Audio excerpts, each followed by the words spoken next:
I've collected your cards where you try to do your best at summarizing your discussion about these three concepts. And what I've been looking through them here and noticing is that one or two groups I think really have it, because they did give me a summary of those three concepts. The other groups, you gave me great definitions of each of those, and you tried to connect them together, but I'm not sure that the connection was whole.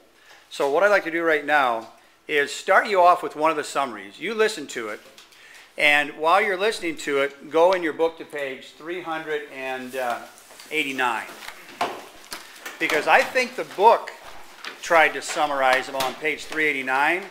The trouble is your book is not a book in meteorology.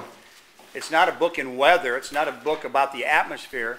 Your book is a chemical book, and so they look at it more theoretically and don't really have the application that we've been trying to do today. So here's what group Sam, Kyle, and Alicia said. They have a very brief summary. There's a lot hidden in this summary, and those of you that want to pick this summary apart need to start asking questions, and I'll have them and myself respond. Here's what they said. These three ideas all have to do with the amount of water in the air and how each one is affected by temperature and pressure. They all have to do with the amount of water in the air and how each one is affected by temperature and pressure. When I read theirs, here's what I thought. When I'm coming to school this morning, I always get here about 7 o'clock. It was foggy. First thing that popped into my mind, oh, we reached the dew point today. We must be at 100% relative humidity.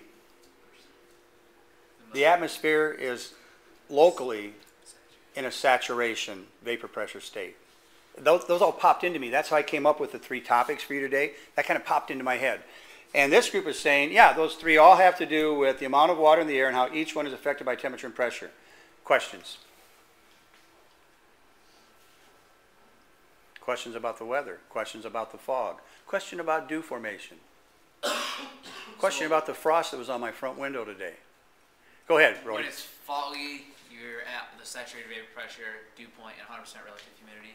So when it's a normal day, are we lower or higher than that? Oh, fantastic question. Let me tell another little scenario.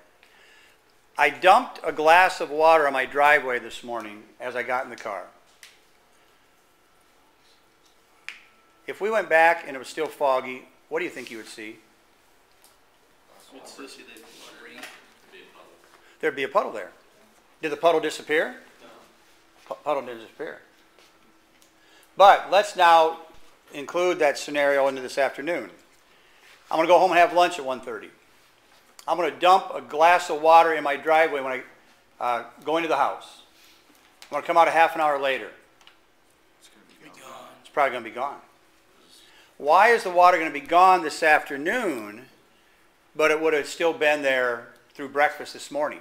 Because the air's not as saturated. It hasn't reached an equilibrium, so it's like the air's going back, or the water's going into the air. And what's the two factors that affect how saturated the air is with water? Dew point. Temperature and pressure. Sam, you had a question. Like on a humid day, is it the same as if it's foggy out? Like. Okay. Because then you feel like it feels heavy. I've been out on the golf course in the summertime, or out in the cornfield in the summertime, and it's like the sweat is dripping off of me. Why is it dripping off of me?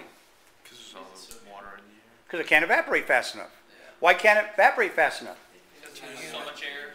There's too much water in the air. Look at page 389 to answer Sam's question. I'm going to give you guys 2 minutes to read page 389, and then you're going to answer Sam's question.